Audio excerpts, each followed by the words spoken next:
nous suivez à travers les mondes, nous vous souhaitons le bienvenu dans notre émission À la recherche de la vérité. Aujourd'hui, dans cette émission, nous allons vous parler d'un sujet que vous allez aimer et apprécier. Ce sujet, c'est la femme qui pleure. Femme, pourquoi pleures-tu? Et ce sujet, nous allons l'aborder avec un homme de Dieu qui nous vient de l'Angola. Et cet homme s'appelle le pasteur Giovanni Kituba Paolo. Il est de la communauté des assemblées de Dieu de l'Angola. Église Le Merveille de Dieu. Tout ça, c'est en Angola. Il est venu en séjour en France et nous l'avons retenu pour vous présenter cette émission avec lui. Je sais que vous serez bénis et nous allons nous retourner vers notre invité parce que vous êtes dans l'impatience pour les rencontrer aujourd'hui. Bonjour, pasteur Giovanni. Bonjour, maman Nadine.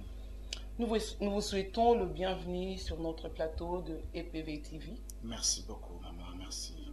Que Dieu vous bénisse. Merci beaucoup, maman. Merci. Et vous êtes à l'aise? Je suis très à l'aise. Je me sens bien accueilli, que ce soit en famille, à l'église, également ici dans notre plateau. Donc, je dis merci pour cet accueil chaleureux à notre endroit. Je sais que ce n'est pas seulement moi que vous avez réussi, mais vous avez réussi également le Seigneur. Que Dieu vous bénisse. Pasteur Giovanni, vous êtes en France, vous êtes tout seul, vous êtes marié? Oui, le pasteur Giovanni a sa femme qui ne s'est pas déplacée avec moi compte tenu de certaines circonstances qui ne nous ont pas permis de se déplacer ensemble. Je sais que Dieu fera grâce dans les jours à venir. Nous pourrons nous déplacer et vous la verrez. Et des enfants aussi? Bien sûr, Dieu a donné des enfants. Des enfants? Oui. Maman, elle s'appelle comment? Oui, maman s'appelle Yvonne Lofonga. Maman Yvonne, EPV TV vous salue depuis Paris. Reçoit nos salutations. J'espère que vous allez suivre cette émission. Mais non, notre public aimerait quand même connaître votre ministère. Si vous pouvez déjà nous parler sur votre ministère, comment avez-vous commencé votre ministère? En effet, c'est toujours pour moi une question très sensible lorsqu'on cherche à connaître comment nous avons commencé. Des fois, il n'est pas toujours très facile de se rappeler de toutes les étapes qu'on a connues dans la marche ou dans le parcours jusqu'à ces jours. Mais ce qui est vrai, c'est que tout a commencé un jour, comme un enfant qui naît. Ça commence un jour. L'enfant, des fois, ne se souvient pas des circonstances dans lesquelles il était né.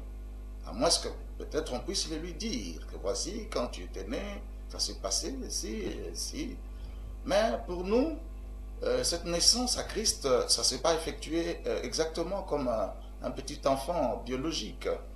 Ça se passe dans un contexte où nous étions déjà à un certain âge, capables de retenir certains faits. Je me rappelle que c'était en 1990, au mois de juin, un certain 24, que nous sommes allés prier dans une église. Et c'est dans cette église-là, en suivant la prédication, je n'ai jamais oublié, je voyais un jeune qui prêchait. Il n'était pas assez âgé que moi, mais les choses qui sortaient de sa bouche, voilà, qui m'étonnaient. Je me demandais toujours où est-ce qu'il avait puisé cela. Mon cœur était vivement touché. Et quand il a fait l'appel, je me suis levé parmi les frères et sœurs qui s'étaient levés et nous avons reçu le Seigneur. Et c'est cette même soirée que cette église a décrété une retraite de 3 jours. J'ai décidé de prendre part à cette retraite. Et c'est le 3e jour, c'est-à-dire à la clôture de cette retraite, que j'ai été baptisé du Saint-Esprit. Je récite à travers ce baptême des dons. Je n'oublie jamais que le premier don spirituel qui a commencé à opérer à moi, c'était le discernement des esprits, avec le parler en langue. Avec ça, déjà j'ai commencé à être utile dans l'église où j'avais fait mes premiers pas, parce que donc vous avez commencé tout de suite après? Tout de suite, les choses sont parties, je n'ai même pas eu le temps de se reposer. Donc, je venais de recevoir Christ. Et 3 jours après, baptisé du Saint-Esprit, j'ai reçu le don qui m'a rendu utile directement auprès de responsables du groupe de prières qui nous conduisaient. De sorte que, avec certains services de délivrance ou de prières, on avait besoin de dons que le Saint-Esprit m'avait donnés. Alors, cela faisait que je ne manquais presque à aucun programme de l'Église, également aucun programme de notre responsable du groupe de prière. Et cela m'a aidé de faire rapidement un élan dans la marche avec le Seigneur. J'ai été baptisé de l'eau quelques jours après et attaché au Seigneur. Ce n'était pas facile cette marche parce que nous avons connu les hauts et les bas. Mais cependant, parce que celui qui nous a appelés, ce n'était pas un homme, c'était Dieu, qui savait pourquoi il nous appelait. Il n'a cessé de nous fortifier. Chaque jour, même dans notre faiblesse, même pendant qu'on pouvait pleurer, on sentait toujours la consolation de sa part, un réconfort de la part de Dieu pour que nous puissions continuer la marche. Et voilà que depuis ces jours-là jusqu'à aujourd'hui, nous sommes des pieds dans les Seigneurs. De frère Giovanni à pasteur Giovanni, ça se passe comment? Oui, c'est vrai, tu as raison de poser cette question parce que nous commençons toujours un frère et après, lorsque ceux qui nous conduisent remarquent ce qui est en nous, on officialise ça, c'est-à-dire on rend ça officiel. On prend ce ministère qu'on a trouvé dans ce frère et on consacre ça, c'est-à-dire on les rend officiels. C'est comme ça que donc, après un temps d'expérimentation ou de marche avec Dieu, à côté de mon leader, il s'était avéré donc que j'avais un ministère. Parce que, et quelquefois, il me donnait le temps de prier, d'exhorter. Et ce sont des signes qui ont fait que il était de plus en plus convaincu que dans ces garçons, il y a quelque chose dont il faut rendre officiel. Et lui-même aussi, Dieu a dû parler à son cœur de ce que nous représentions pour lui. Et c'est cela que tout est parti. Mon responsable n'a pas hésité de nous consacrer pour nous lancer tout à fait dans le travail pour le Seigneur. Et c'est ce que nous faisons depuis jusqu'à aujourd'hui. Vous êtes pasteur consacré? Oui, bien sûr, nous sommes consacrés. Je veux dire, je suis consacré. Ça fait aujourd'hui plus de 15 ans que nous avons réussi cette consécration. En Angola ou ailleurs? C'était pas en Angola, c'était ailleurs. C'était ailleurs qu'on nous a consacrés. C'était en République démocratique du Congo que nous avons été consacrés pour servir officiellement le Seigneur. Merci, pasteur Giovanni, pour cette présentation. J'espère que notre public, vous avez suivi la présentation du pasteur et vous avez compris d'où il est parti et où il est maintenant. Et pasteur Giovanni, notre sujet d'aujourd'hui, c'est « Femme, pourquoi pleures-tu » Vous avez choisi ce sujet. Je ne sais pas pourquoi la femme qui pleure.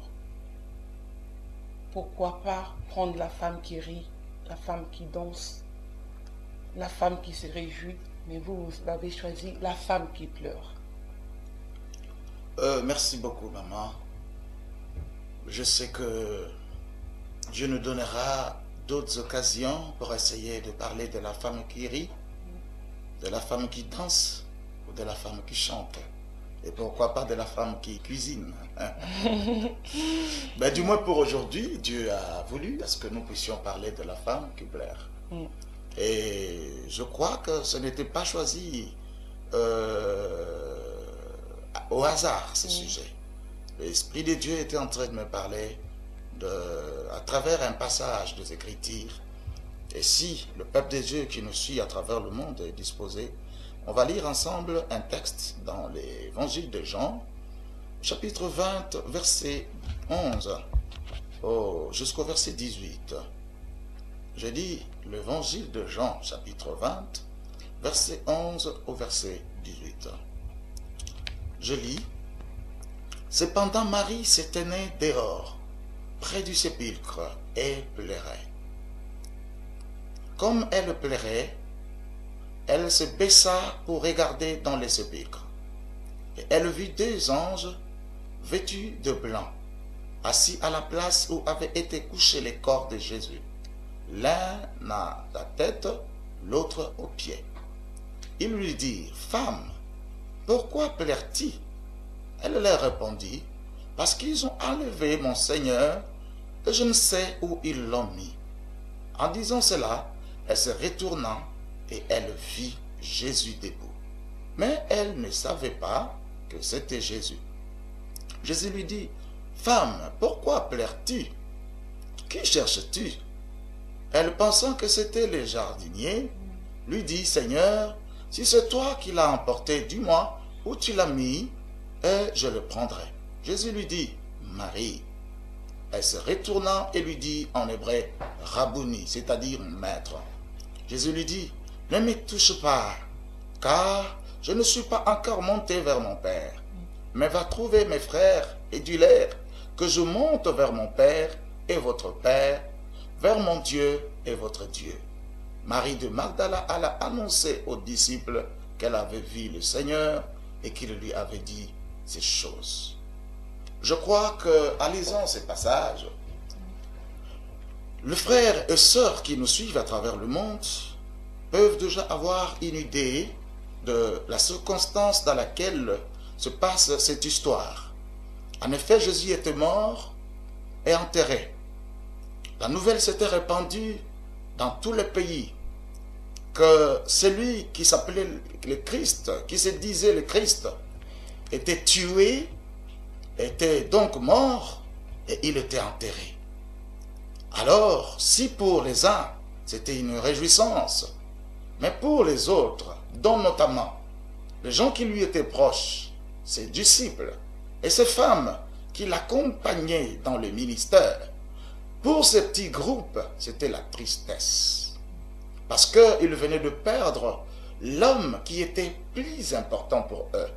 L'homme qui était supposé les protéger, les sécuriser, faire leur joie et leur sécurité. C'est l'homme-là qui était mort. C'est comme ça que tout leur cœur était au tombeau où on avait placé son corps. Et la Bible nous dit, le premier jour de la semaine, Marie de Magdala alla au tombeau, alla au cimetière, alla pour voir les corps de Jésus. Dans d'autres évangiles, on dit, on ne parle pas seulement d'une seule femme, on parle de plusieurs femmes qui sont allées le matin pour embaumer son corps. Mais ici, précisément dans Jean où nous avons lu, on parle d'une seule femme. Et quand cette femme arrive au tombeau, elle avait dans sa tête qu'il y avait une grosse pierre qui était placée à l'entrée du tombeau de Jésus. Mais lorsqu'elle arrive, son premier constat est douloureux parce qu'il constate que cette pierre qui était placée à l'entrée du tombeau avait été roulée. Déjà à ce moment, elle s'est demandé, mais qu'est-ce qui s'est passé? Y a-t-il eu un tremblement de terre en cet endroit? Tu vois? Et comme déjà ça l'a préoccupée, et elle court vite pour voir ce qu'il y avait là-dedans, elle trouve que les corps de Jésus n'y étaient pas. Il n'était pas, elle a trouvé simplement de linge, c'est-à-dire des habits dont on avait couvert les corps de Jésus. Et c'est alors que la femme éclate en pleurs et va courir vers Pierre, avec Pierre qui était avec un autre disciple dont la Bible dit que Jésus aimait, qui s'appelait Jean, pour leur annoncer que voici, je viens du sépulcre de Maître, mais je n'ai pas trouvé son corps. Je trouvais simplement les linges. La Bible dit que le Pierre et l'autre disciple ont couru, laissant même la femme derrière, pour aller voir si c'était vrai ce que la femme était en train de leur dire. Mais arrivé également au sépulcre, la Bible dit, l'autre disciple qui était avec Pierre entra précipitamment pour regarder. En regardant, ils n'ont pas trouvé les corps. Pierre également entre, il n'y avait pas de corps. C'est alors abattu, parce que les Écritures disent ici qu'ils avaient perdu de vue, ou même qu'ils ne savaient pas que Jésus devait ressusciter. Alors, ces deux frères vont rentrer et la femme va rester. La Bible dit, elle était restée dehors, en train de pleurer. Parce qu'à tout prix pour elle, elle doit voir les corps de Jésus. Elle doit voir les corps de Jésus.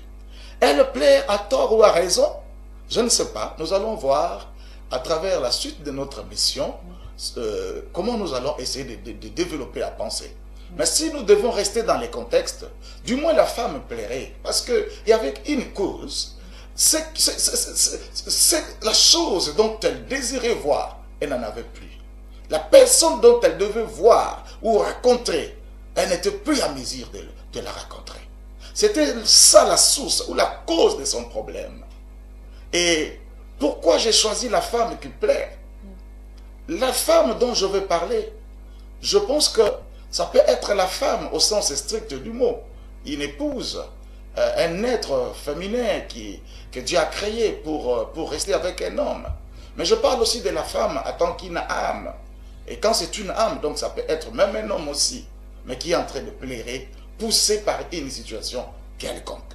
Ce qui est vrai, Maman Nadine, aujourd'hui, à travers le monde, plusieurs personnes sont en train de pleurer. Donc voilà pourquoi l'Esprit de Dieu me conduit de parler de tous ceux qui sont en train de pleurer maintenant. Pour que, à travers nous, nous essayons d'apporter quelques remèdes à leurs problèmes, par la grâce de Dieu. Merci beaucoup, maman. Nous avons compris donc la femme qui pleure dans ces contextes, il s'agissait des femmes qui étaient allées au sépulcre de Jésus. Oui. De Jésus. Donc ces femmes-là, bon, quelle portée à ce sujet dans notre émission d'aujourd'hui? En effet, Maman Nadine, parce que nous sommes quand même à la recherche de la vérité. Nous voulons comprendre quelle est la vérité cachée dans ce sujet-là que nous voulons développer aujourd'hui avec vous. Oui, merci beaucoup pour la question. Je veux dire ceci. Il y a beaucoup de causes qui font pleurer les gens à travers le monde. Pour Marie de Magdala, c'était l'absence du corps de Jésus. Parce que elle plaçait en cela un grand espoir. Pour elle, même s'il est mort, mais que son corps soit là, tant qu'elle serait en train de voir ce corps, elle serait quand même consolée. Et quand elle arrive que ce corps n'est pas là, c'était ça le problème, sa grande difficulté. Ça, c'était pour Marie de Magdala. Mais je crois, aujourd'hui, à travers le monde, une femme nous regarde, un homme nous regarde, quelque part. Il ne pleure pas peut-être pour voir les corps morts de Jésus, mais par rapport à sa situation, par rapport à son problème. Et si je devais poser la question comme les anges ont posé à Marie, je poserai aussi à ce frère et à cette sœur, femme, pourquoi pleure-t-il? Il y a donc quelque chose qui fait pleurer cet homme et cette femme. Il y a quelque chose qui le fait pleurer. Il y a quelque chose. Et moi, je suis venu ici en homme qui détient la solution de par Jésus-Christ pour qu'on essaye de résoudre son problème. C'est à cause de cette situation que les hommes et les femmes traversent de par le monde, que les uns se sont pendus, d'autres se sont jetés des hauts des étages en bas pour arrêter de vivre. Certains, au moment même que nous sommes en train de parler, sont prêts à prendre du poison parce qu'ils n'en peuvent plus. Ils ne savent plus que faire, où aller, par qui trouver la solution à son problème. Je voudrais m'adresser à toi qui m'écoutes à travers cette émission. Que ne te tue pas encore, car il y a une solution pour toi. Ce qui te trouble, ce qui te dépasse, ce qui semble impossible pour toi, en Christ Jésus, il y a une solution. Et c'est cette solution que je t'apporte aujourd'hui. Pasteur Giovanni, avant de nous apporter cette solution, dites-nous quand même quelles sont les conséquences. Les conséquences quand les pleurs, ces pleurs dans la vie d'une personne. Une personne qui pleure, une personne qui pleure, il y a quand même des conséquences dans sa vie. J'aimerais essayer d'énumérer, avant d'arriver aux conséquences, d'énumérer quelques causes qui font pleurer les gens. Pourquoi quelqu'un peut-il pleurer dans sa vie? Quelqu'un peut pleurer parce que son espoir ne s'est pas réalisé. Tel que nous vivons, il y a même un adage courant et simple qui dit « l'espoir fait vivre ». Ça, on les trouve dans tous les milieux, même chez les païens. L'espoir, c'est en fait quoi? C'est cette petite lumière qui reste au milieu des grandes obscurités. Mais c'est cette petite lumière qui reste. Ça veut dire, on trouve un peu de réconfort lorsqu'on pense que, même si aujourd'hui ça ne va pas, demain, les choses pourront aller. C'est cet espoir-là qui fait vivre. Et si quelqu'un s'est attaché à un espoir quelconque, que l'argent qu'on m'a promis, les mariages qu'on m'a promis, les voyages qu'on m'a promis, je ne sais, le travail qu'on m'a promis, c'est ce travail, c'est cette histoire-là qui va me donner plus de paix. Mais arrivé au moment convenu, la chose ne se réalise pas. Cela peut créer un désespoir dans la vie d'une personne. Ça peut donc être une cause qui peut faire pleurer quelqu'un. Pourquoi une femme ou un homme peut-il pleurer? C'est des fois lorsque son mariage ne va pas bien. Et ça, je prends le cas d'une femme, par exemple, qui s'est donné à un homme aveuglement, qui lui a ouvert tout son cœur, qui ne s'est réservé de rien. Mais malheureusement, au bout de quelque temps, l'homme la déçoit, l'homme l'abandonne. Et des fois, cet homme n'est pas allé loin, c'est juste à côté. C'est l'ami de la femme, c'est la cousine, c'est là où l'homme est parti. Regardez-moi ce que ça fait. Ça dérange. Et si je parle de la femme, je peux parler aussi de l'homme. Parce qu'il y en a aussi des hommes qui sont déçus à ce moment et qui sont même en train de pleurer. Parce que c'est à confier à une femme. Il lui a ouvert tout son cœur. Mais après un temps, il apprend que la femme sort avec son ami. La femme détourne de l'argent et s'enfuit pour un monde inconnu. L'homme reste désemparé, se posant des questions. Pourquoi elle a agi ainsi? Ça peut faire pleurer un homme. La femme peut pleurer parce qu'elle n'enfante pas. Parce que quelque part, lorsqu'elle est entrée dans le mariage, son espoir était que là, je veux former mon foyer avec mon mari.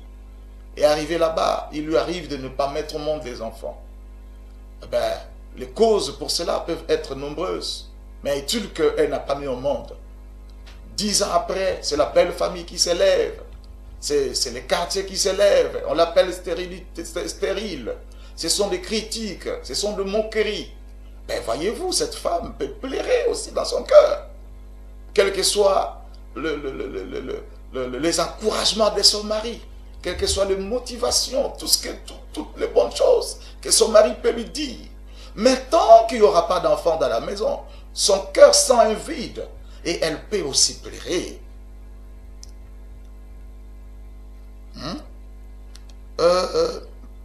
On peut aussi pleurer lorsque la situation sociale de la maison n'évolue pas bien, ne marche pas bien. C'est-à-dire, on est hommes et femmes avec nos enfants. Mais mon mari, des fois, ne travaille pas. Ou moi également. On essaie de se débrouiller, mais rien ne marche. Nous mangeons difficilement. La maison, on ne sait comment payer. Les enfants n'étudient pas. Voyez-vous, toutes ces situations peuvent faire pleurer quelqu'un. Une femme peut se cacher dans sa cuisine en train de pleurer. Un homme même sur son lit, des fois le sommeil ne vient pas. Il est en train de penser, qu'est-ce que je deviendrai avec ma femme, avec mes enfants? Et ça, des fois, on ne sait pas parler. Et ça passe tout dans les cœurs.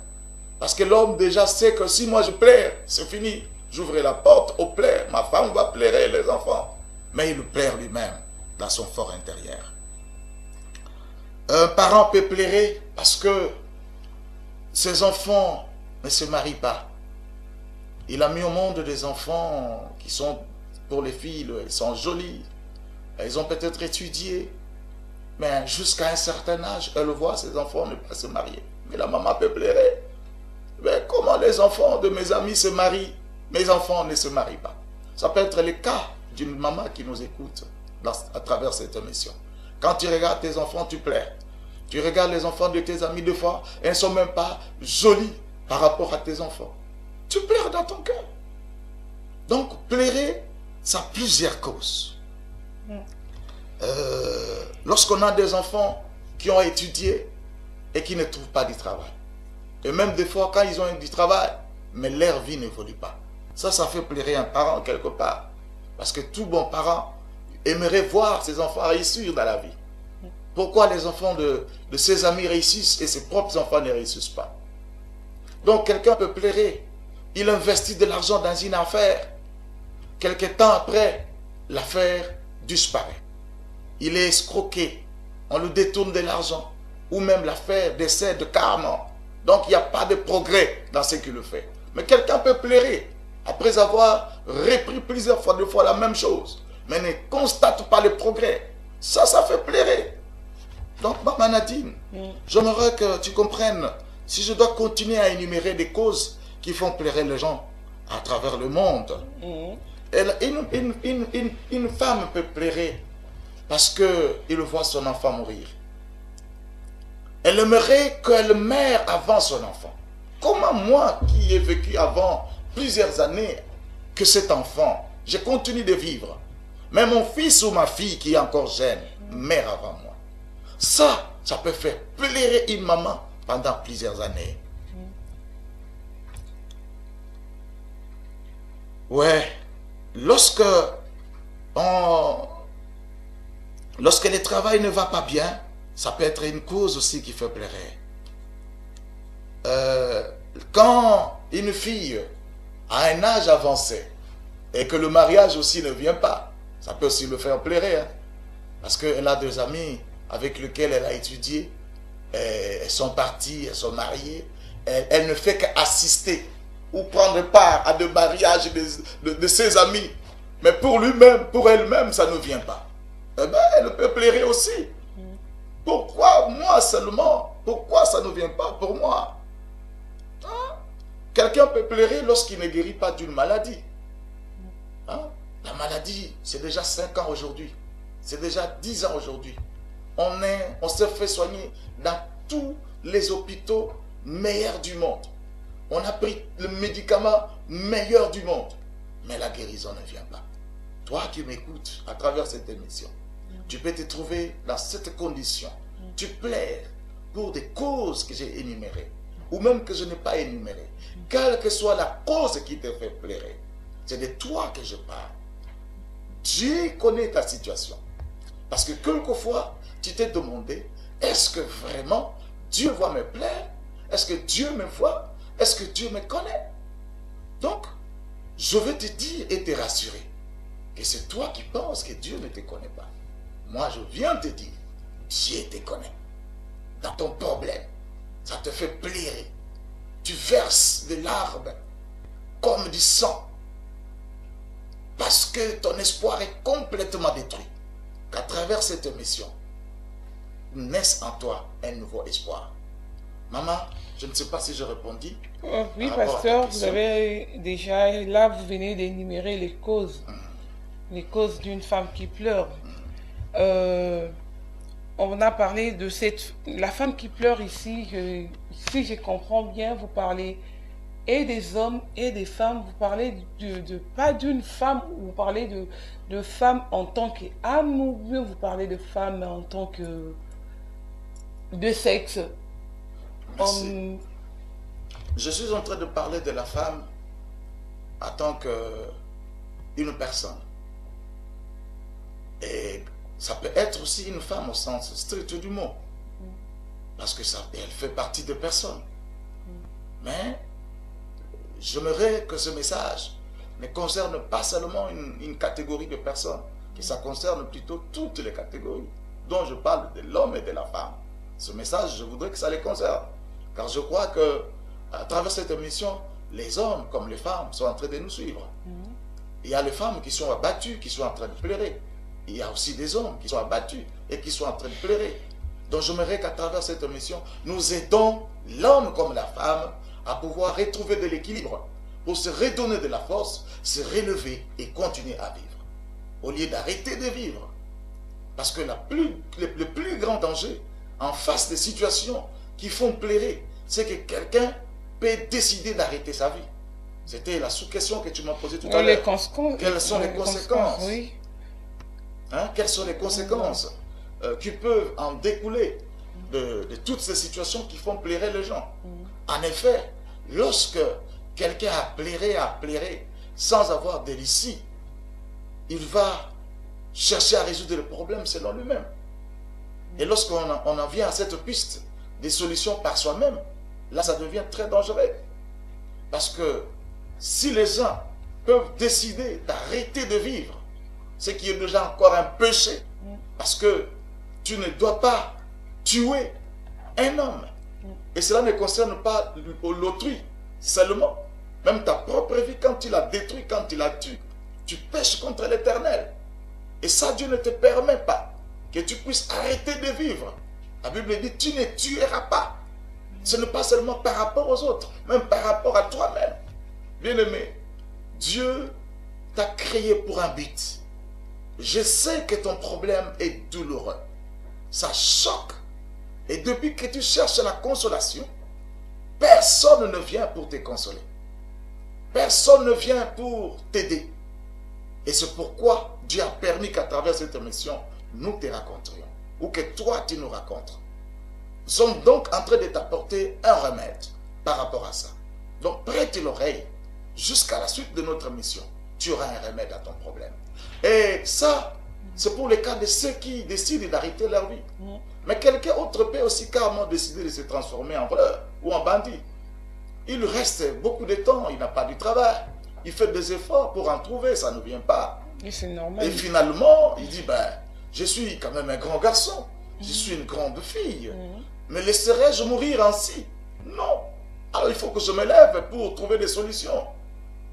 Carrément, pour un homme, il peut devenir un bandit. Il commence à arracher de biens de gens. Vous voulez les résister, il te tue. Pour une fille, il peut se transformer en une prostituée. Parce qu'il peut facilement se dire, bah, tiens, si ça ne vient pas de l'extérieur, j'ai une solution avec moi. Donc je peux carrément le mettre en valeur et ça me procurerait un bonheur quelque part. Et pourtant, tous ces moyens que tu emprunterais par toi-même pour chercher à résoudre ton problème, ce sont des moyens qui t'entraînent encore de t'enfoncer dans le mal et qui sont capables d'écourter ta vie, de t'entraîner dans une mort honteuse et confise. Ce n'est pas à cela que tu as été destiné. Tu peux te retrouver en prison pour un mal que tu peux faire dans le but de résoudre ton problème et passer là-bas toute la vie. Passer là-bas 20 ans. Tu as aujourd'hui 30 ans, tu as 20 ans. Quand tu devrais sortir, tu auras 50 ans, 60 ans. Tout le temps est passé sans que tu aies eu l'occasion de faire quelque chose dans ta vie. Ce sont là des conséquences. Elles sont nombreuses, maman. Hein? Les solutions, lorsqu'on veut les chercher par nous-mêmes, on peut briser même des relations qui sont importantes. Parce que pour un enfant qui croit que ses parents sont incapables de résoudre son problème, au lieu de regarder à Dieu, il regarde à ses parents, il peut se révolter contre les parents. Se révolter. Et dans les cas de révolte, il se passe beaucoup de choses. Certains enfants sont allés jusqu'à tabasser leurs parents, hein, et arracher de biens de parents. Tout ça, ce sont des conséquences qui arrivent. Des relations sont brisées, sont détruites. Donc voilà un peu, maman, il y en a beaucoup de conséquences. Ça dépend du peuple de Dieu qui nous écoute. Chacun connaît sa situation actuellement. Merci beaucoup. Oui, c'est normal, pasteur. Quand quelqu'un est désespéré, ils arrivent à commettre l'irréparable. Donc, c'est ça. Mais aujourd'hui, vous êtes venu sur notre plateau nous parler de cette femme. Selon vous, est-ce que vous pensez que dans la Bible, il existe quelques remèdes pour pallier à cette situation de pleurs? Les gens qui pleurent partout à travers les mondes, il y a des cris partout. Même à l'église, il y a des gens qui pleurent. Même chez les non-chrétiens, chez les païens, il y a des gens qui pleurent. Est-ce que la Bible préconise quelque chose pour ces cris? J'aimerais te dire ceci, maman Nadine, que si nous lisons dans Ecclésiaste,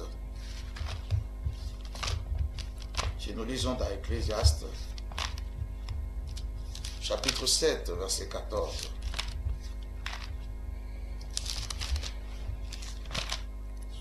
suivez-moi, peuple de Dieu. Je cherche pour vous ces passages importants. Oui, Ecclésiaste 7, verset 14. Qu'est-ce que dit la Bible? Au jour du bonheur, sois heureux, et au jour du malheur, réfléchis. Dieu a fait l'un comme l'autre, afin que l'homme ne découvre en rien ce qui sera après.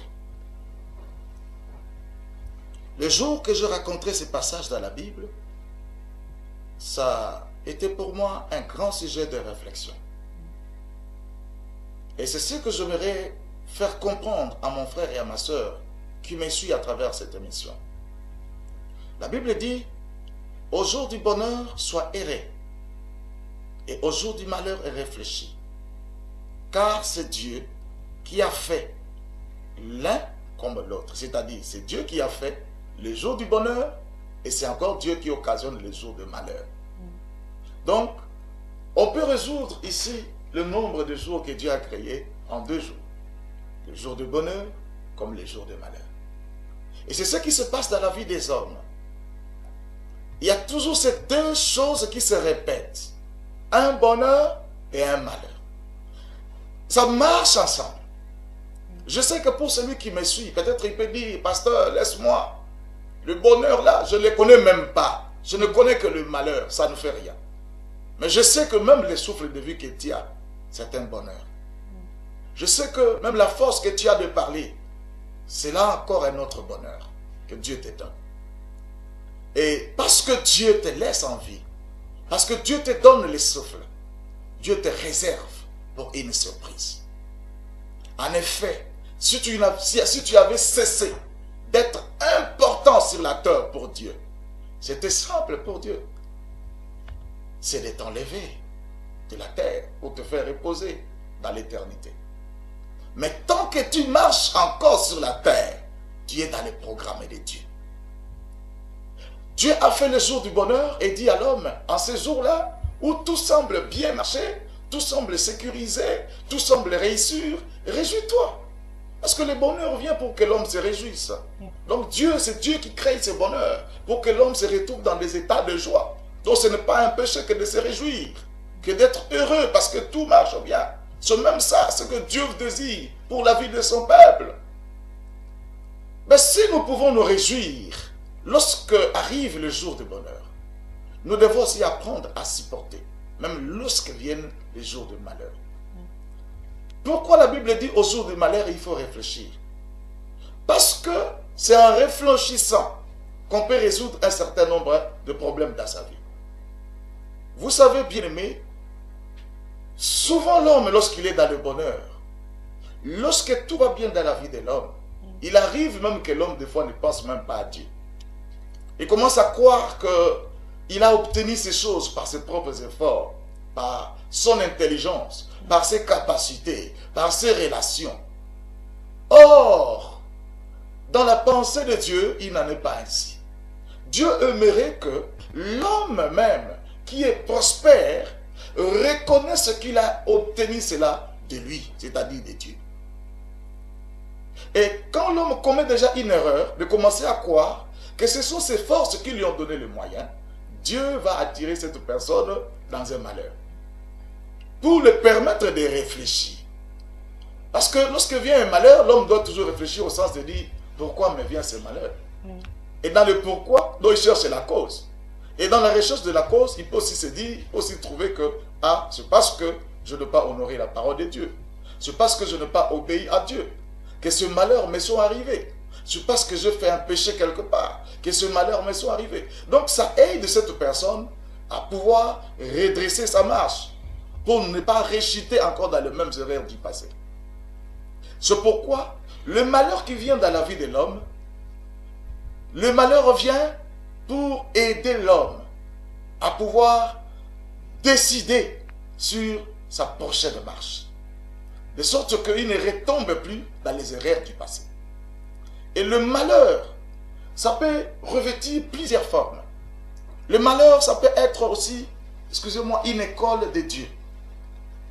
Tu es appelé par Dieu pour être son fils, pour le servir, certaines choses qui ressemblent à de malheurs dans ta vie, en fait, ce sont des fois des épreuves que Dieu permet. Dans le but de tailler ton cœur, de façonner ton cœur, pour que tu comprennes clairement que la première personne à qui tu dois t'attacher, c'est Dieu, ce n'est pas un homme. Parce que venir en Christ, c'est une très bonne chose. Mais placer Christ au centre de ses intérêts, c'est une autre chose. C'est ainsi que Dieu, dans sa jalousie, parce que Dieu n'aime pas partager sa gloire avec quelqu'un autre. Tant que tu ne comprends pas que c'est d'abord Dieu dans ta vie, toi tu es encore dans des confusions, Dieu peut permettre malheur pour que ton cœur revienne totalement à l'Éternel. Ce sont des voies à travers lesquelles nous sommes passés. Je ne vois pas un homme de Dieu qui leverait son doigt pour dire, depuis que Dieu m'a appelé, tout a semblé être que rose dans ma vie ou dans mon ministère. Non. Nous avons connu cette histoire de bas et des fois même de bas très profonds, où tout a semblé basculer. Et les gens pouvaient même se moquer de toi. Où est le Dieu qu'il prie? Où est le Dieu qu'il sert? Comment, s'il servait réellement Dieu, pouvait-il se trouver dans une telle situation? Comme si, dès qu'on sert Dieu, directement, tout commence à marcher sur les roulettes. Normalement, ça devait être ça, pasteur. Ben, si ça devait être ça, alors Dieu commettrait beaucoup d'erreurs dont tu les regretterais. Vous voyez que Dieu... Parce que les plans de Dieu, c'est que l'homme soit heureux quand même. En effet, ça c'est une finalité. J'aimerais que tu comprennes que c'est une finalité. Mais avant d'y arriver, à être erré, il y a toute une école qu'on appelle l'école de Dieu, à travers laquelle il fait passer les siens, ses enfants, ses serviteurs. Parce que retenez, maman, pour Dieu, la chose la plus importante, ce n'est pas d'abord que l'on se marie, que l'on ait des enfants, que l'on ait un bon boulot, que l'on ait une belle maison ou une belle voiture ou des comptes à banque. Ce n'est pas ça la plus grande préoccupation de Dieu. La plus grande préoccupation de Dieu pour l'homme, c'est le salut de l'homme. C'est de cela que Dieu veille. Dieu voudrait donc que, avant que son fils ou son serviteur rencontre le matériel ou rencontre des bénédictions terrestres, que son cœur soit attaché à lui. La Bible dit le cœur de l'homme est mauvais. Qui peut le connaître, c'est Dieu. Et quand Dieu connaît que dans ton cœur, il y a de mauvaises choses qui peuvent t'empêcher d'entrer dans la vie éternelle, il prend en charge d'abord de soigner ton cœur. Le cœur de l'homme, lorsque Dieu nous appelle, ressemble à de l'or qu'on vient d'extraire de la terre. Lorsqu'on extrait l'or de la terre, il est or même. Mais il porte de saleté, qu'on appelle des scories. Et ça empêche l'éclat même de l'or. Il est l'or, mais il ne sait pas donner tout son éclat à cause de ces saletés qui couvrent ou qui empêchent l'éclat. Qu'est-ce que fait l'orfèvre? Il prend l'or et met dans le feu, dans la pression de feu, chauffé, je ne sais pas à combien de degrés. C'est sous ces coups de chaleur ou de feu que les scories ou les saletés qui empêchaient l'éclat de l'or vont commencer à se détacher de l'or, commencer à brûler, prendre feu et les scories vont tomber. C'est après cela que l'orfèvre va sortir son métal. Et je vous assure, quand vous regardez, cette fois-là c'est or. Vous allez trouver la différence entre son premier état et le second. Le second sera le meilleur. Pourquoi? Parce que toute la saleté est tombée. C'est ça le plus grand souci de Dieu. Nous purifier afin que nous soyons dignes pour son œuvre. Dignes pour être appelés ses enfants. Cela veut dire quoi? Quand Dieu nous prend du monde, nous venons à lui, nous devenons ses enfants, c'est bien. Mais nous avons encore à nous des mauvaises habitudes. Nous avons encore à nous des sales comportements. Des choses qui pourront continuer à faire honte à Dieu. On nous appellera pasteur, on nous appellera enfants de Dieu. Mais nos comportements, nos attitudes ne confirment pas ou ne convainquent pas que nous sommes enfants de Dieu. Et c'est ça où se trouve le souci de Dieu. Il veut détruire ses habitudes. Dieu va en guerre contre ses habitudes. Et il ne vient pas avec des obis et des haka. Ça se passe de manière spirituelle. Il te fait passer à travers le feu, la pression de l'enfer. Ça chauffe, tu pleures, tu dis, où est Dieu dans cette souffrance, dans cette difficulté? Dieu est même présent. Et il est là en train de regarder. Même en train de dérégler un peu quand ça veut te faire perdre même l'attention. Il est là, il est en train de contrôler son fait, car c'est lui qui est le véritable orfèvre même. Alors, quand l'opération de Dieu sera accomplie, ou que Dieu trouve que le cœur de cet homme est lavé et purifié, alors Dieu dit, il devient digne de responsabilité. Et quand je parle de responsabilité, je vois maintenant l'ouverture que Dieu peut donner à la personne. Même l'argent, Dieu est sûr. Même s'il a l'argent maintenant, il peut toujours rester fidèle. Même le mariage, il peut toujours rester fidèle à moi. Même un bon boulot, il peut toujours rester fidèle à moi. Même un voyage, il peut toujours rester fidèle à moi. Voyez tout ça, Dieu a réussi d'abord sa mission, de gagner le cœur de l'homme pour lui. Parce que c'est ça son plus grand souci. C'est pourquoi la Bible dit, cherchez premièrement le royaume des cieux et sa justice. Et toutes les choses vous seront données par-dessus. Dans la recherche du royaume des cieux, on traverse ces choses que je parlais, on traverse ce feu-là pour détruire les mal qui sont à nous, afin que nous soyons devenus tout à fait des enfants de Dieu, à l'image même de Christ. Et après cela, Dieu s'occupe de nous autrement. Donc, l'homme qui ne comprend pas appellera ça malheur. Malheur, passer à travers le feu. Mais c'est un malheur. Parce que d'une manière pratique, comment cela peut s'expliquer? Des fois, on n'a rien du tout pour manger. Et ce n'est pas un jour, ce n'est pas 2 jours. Ça peut prendre même une année, même 2 ans. Des fois, ce qu'on voudrait avoir déjà, on ne sait pas en avoir. Certains sont marchés nus, c'est-à-dire avec un seul pantalon, avec une seule chemise. Des fois, on dort dehors parce qu'on n'a pas de maison, chassé. Tout ça, Dieu regarde. Comment sera ton attitude? Comment tu réagirais? Parce que pour certains, ils peuvent carrément dire, ah, Dieu n'existe pas. J'abandonne. Si Dieu l'a existé, je ne pouvais pas souffrir comme ça. Mais Dieu regarde, il contrôle tout ça. L'homme qui comprend que je traverse une école de Dieu, même si sa souffrance monte jusqu'au degré 100 ou 1000, il dit toujours gloire à Dieu. Gloire à Dieu. En confirmation de la parole de Paul qui dit, en toutes circonstances, glorifier l'Éternel. Parce qu'il comprend que je suis devenu enfant de Dieu.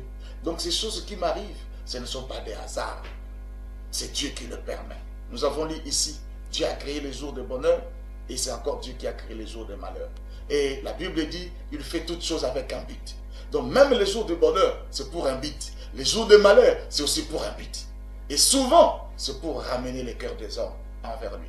Parce que lorsque l'homme arrive au bout de sa force, la dernière force à laquelle l'homme fait appel, c'est la force de Dieu.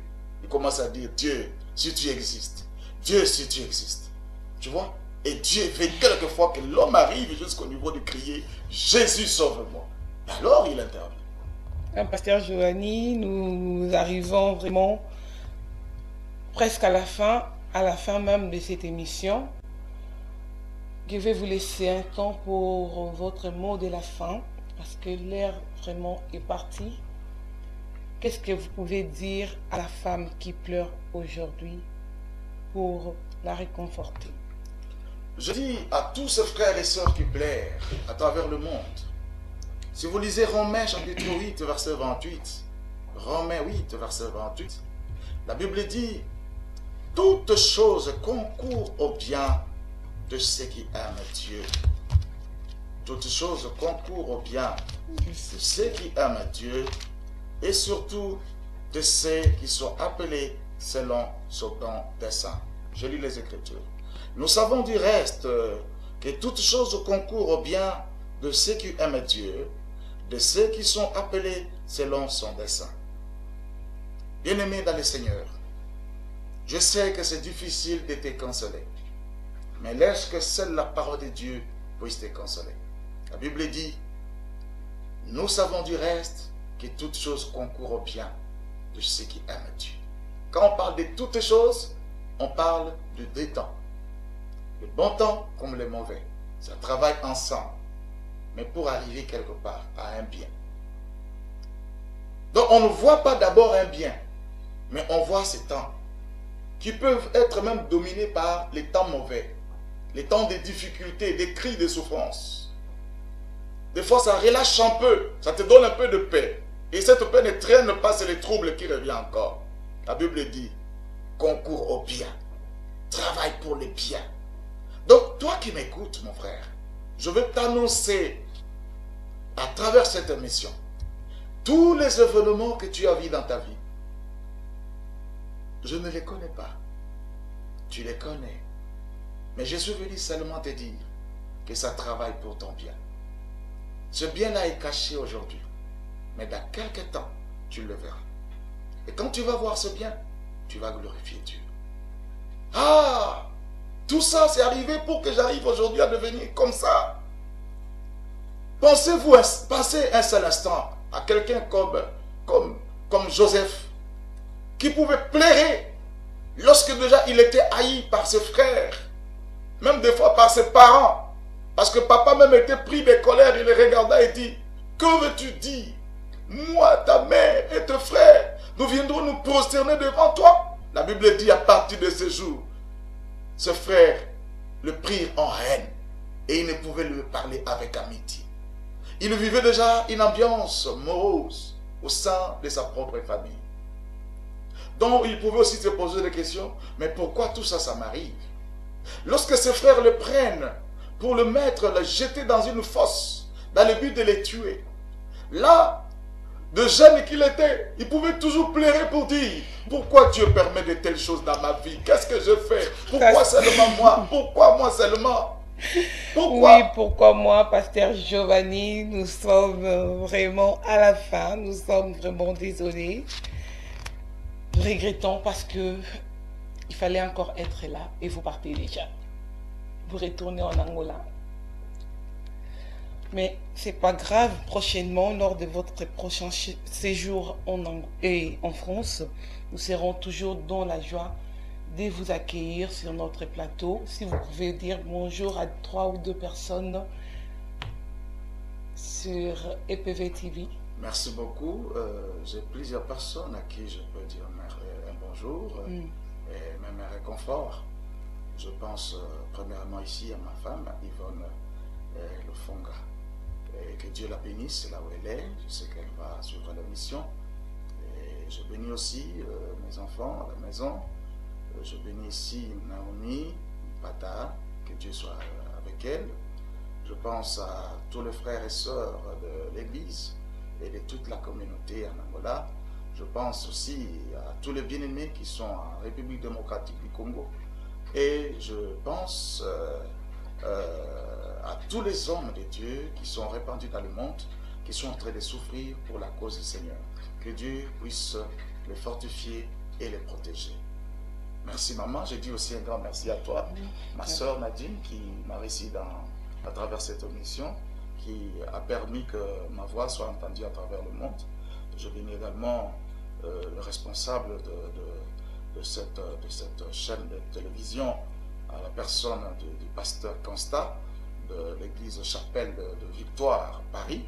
Vraiment que Dieu le bénisse. Je pense aussi à toute l'équipe qui a travaillé, le frère, que Dieu le bénisse pour que nous puissions réussir cette émission. Merci beaucoup maman, que Dieu vous bénisse. Merci papa Giovanni, on se retrouve prochainement lorsque vous serez à Paris. Si vous pouvez me permettre de prier quand même une minute pour les frères qui nous ont suivis. Seigneur Dieu, je sais qu'ils sont nombreux qui nous ont suivis dans le monde.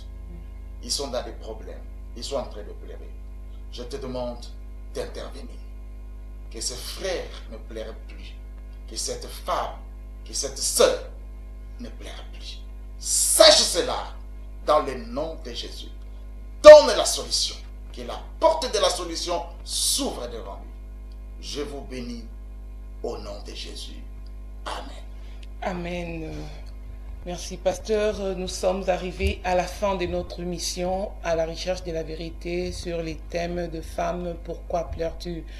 Nous vous remercions d'être nombreux à avoir suivi cette émission et nous allons nous retrouver prochainement. Et je vous signale avant tout que le pasteur Giovanni était l'invité du culte de ce matin à l'église pentecôtiste de la Victoire. Il nous a enseigné, un bon enseignement va suivre après ces programmes. Nous nous retrouvons à la prochaine et nous vous souhaitons une bonne continuité à la ETV TV.